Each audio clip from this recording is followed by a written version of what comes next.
The oil industry can significantly influence Uganda's economic growth and development. With vast reserves of oil, the country has the potential to become an essential oil-producing nation.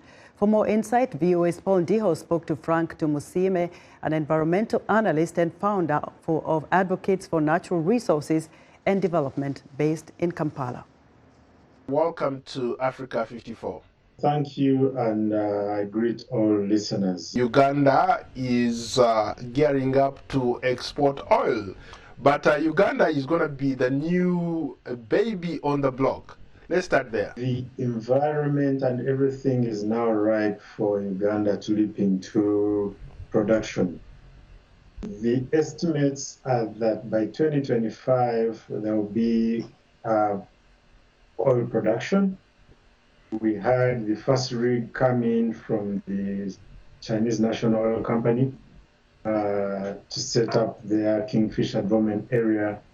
And that means when a rig comes in, then that means drilling is actually going to happen. I can with confidence say that Uganda is on the right track for production and, of course, taking up the necessary benefits associated with oil production. You say that Uganda is ripe for production, but there are a lot of concerns. There are people who say that, yes, on paper, Uganda might be ripe for production, but there is still a lot to be done in terms of infrastructure, in terms of the environmental impact it's going to have on the ground, the people who have been displaced. For every investment, you have to balance the scales, and the scale of the pendulum here is swinging between production and conservation.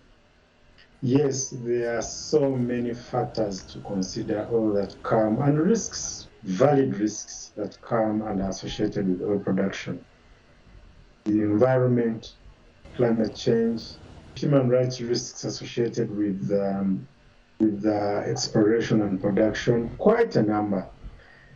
So it is hoped that these concerns and developers will follow the industry practices, the monitoring agencies. I'm talking about the National Environment Authority, an equivalent of the EPA in America, then plus the UWA, Uganda Wildlife Authority.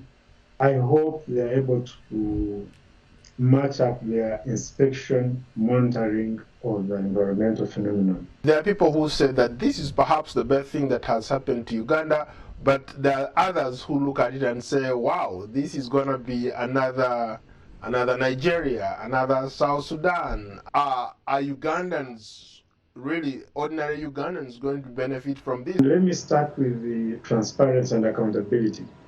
Because you see, you can generate the money, but if there's no transparency of systems, readiness of institutions to utilize the money, to control, we already are grappling with endemic corruption. My position is that institutions here are not intended to curb corruption. The issue of accountability. Yes, there are a lot of people who have suggested that Uganda has already borrowed against the oil. Technically, Uganda is already in debt even before production. In oil is what we call mortgaging the future. You might mortgage the future without necessarily selling the oil asset, but already by borrowing. And there's so much interest that is being paid now. So definitely once the money comes in, it will be used to pay for these loans. And unfortunately also the temptation to think that we now have more money so we can borrow. So it goes back to planning and our ability to know that this money is actually little. On that note, thank you so much for your time. It's always a pleasure talking, Paul. That was Frank Tumusiime, an environmental analyst and founder of Advocates for Natural Resources and Development based in Kampala, Uganda, speaking to VOA's Ndiho.